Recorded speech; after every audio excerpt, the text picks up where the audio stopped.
So we have some big news in the world of U.S. soccer, specifically in that Major League Soccer is officially preparing for life after Don Garber, and the names being floated around as his replacements could completely reshape soccer in the United States.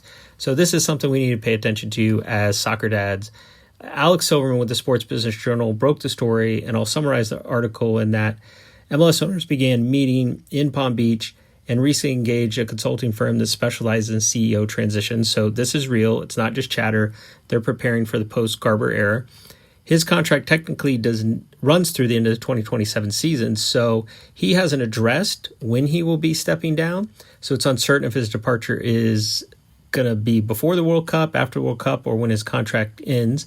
It may be when they get a suitable replacement. So Deputy Commissioner Gary Stevenson is also stepping down after the World Cup.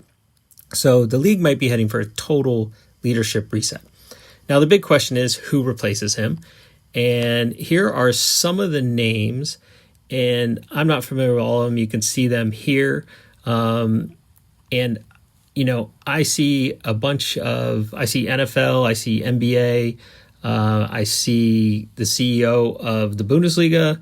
Dan Beckerman is a name that stands out as president and CEO of AG. He might be considered one of the lead candidates. JT Batson, I don't see that CEO of U.S. Soccer. He hasn't been in that position very long.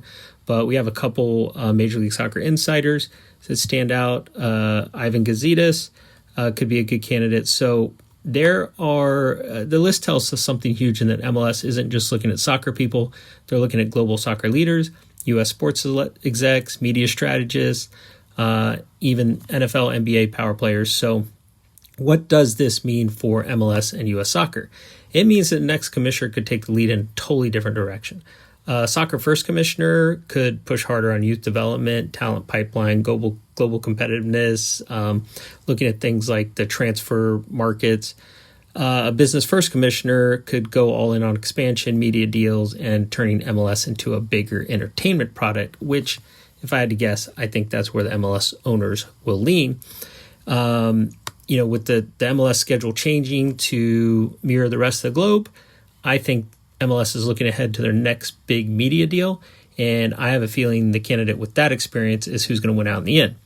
Don Garber was in this role for 25 years, and I think this decision is going to impact the entire U.S. soccer ecosystem for the next 25 years, and there will be ripple effects to how we consume soccer going forward, and don't doubt that capturing a larger pie of the growing youth soccer market isn't on their radar as well.